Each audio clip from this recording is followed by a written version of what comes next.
If you don't know, in LA there's this big huge fire going on, which is not really that odd or that kind of crazy, because in LA there's always a fire going on. Whether it's in LA, in Santa Barbara, Santa Maria, doesn't matter. There's always a fire going on.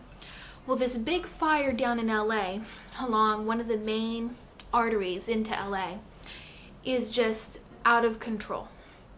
And because of this, all of the ash and all of the smoke is going up and then sitting on top of my hometown.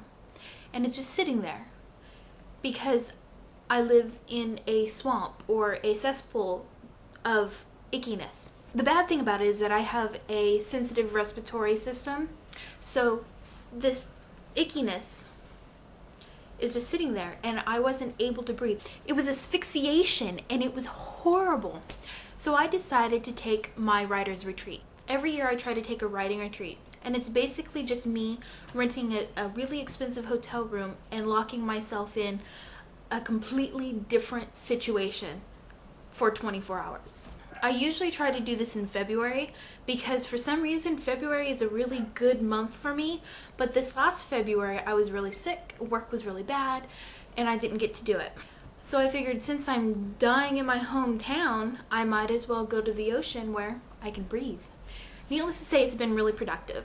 I've written about 3,000 words in the course of a couple of hours. I think my total word count so far is right around 10,000 words. That's really good. And it's really the only time that I can sit down and have no distractions and be lulled into creativeness by the ocean noises, because I literally am right on the beach. How awesome is that? My writer's retreat usually looks a lot like this.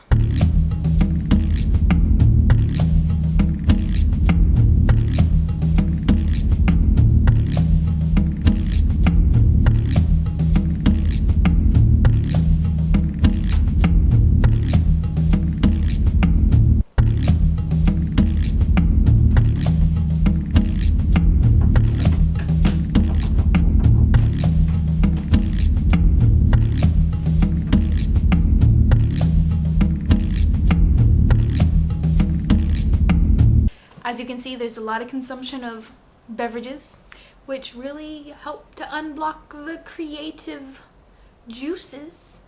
I really suggest that everyone take a writer's retreat. You don't have to do it the way that I do. I mean, I go to a different town, I'm in a completely different situation, I'm usually by something beautiful, but you can do it at your own home. But do something different. If you normally write at your desk all the time and you get bored with what's in your head, take your laptop outside. Heck, take a pad outside.